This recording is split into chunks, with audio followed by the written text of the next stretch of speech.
ایک نو آبادیاتی معاشرہ تھا، اس کے بڑے حصے اب بھی غیر آباد اور صحراؤں میں گھرے ہوئے تھے۔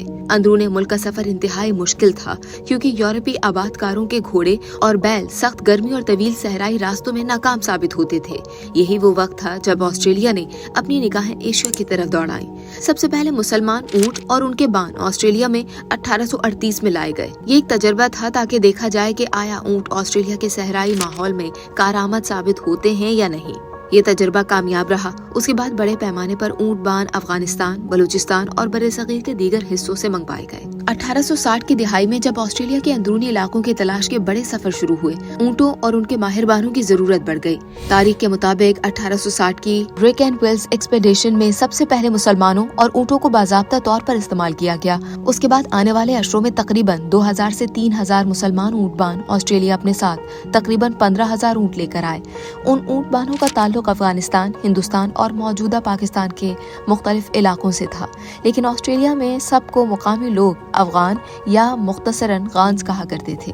یہ افغان اونٹ بان اس دور میں آسٹریلیا کے ترقیاتی منصوبوں میں ریڑھ کی ہڈی کی حیثیت رکھتے تھے، کیونکہ انہوں نے صحراؤں میں ریلوے لائنوں کے لیے سامان پہنچایا، ٹیلی گراف کے کھمبے لگائے جہاں مقامی لوگوں کا جانا تقریباً ناممکن تھا۔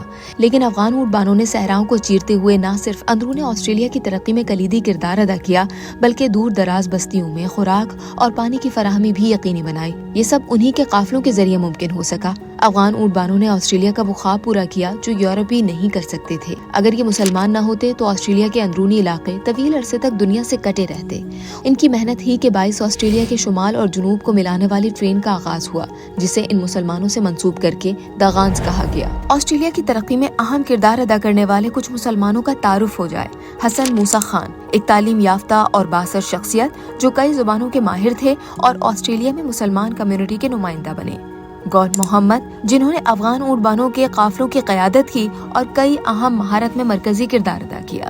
محمد ایم خان، جو نہ صرف اونٹ بان تھے بلکہ بعد میں ایک مشہور طبیب اور حکیم بنے۔ اگرچہ افغان اونٹ بانوں نے آسٹریلیا کے لیے ناقابل فراموش خدمات سر انجام دی، لیکن اس دور میں انہیں آسٹریلوی معاشرے میں مکمل قبولیت نہ ملی۔ انہیں اکثر نسل پرستی اور امتیازی سلوک کا سامنا کرنا پڑا۔ انہیں شہریت کے حقوق سے محروم رکھا گیا۔ 1901 میں وائٹ آسٹریلیا پالیسی کے نفاذ کے بعد ان کی نئی آمد روک دی گئی۔ اس کے باوجود افغان اونٹ بان جہاں بھی آباد ہوئے، اسلام کی روشنی بھی لے آئے۔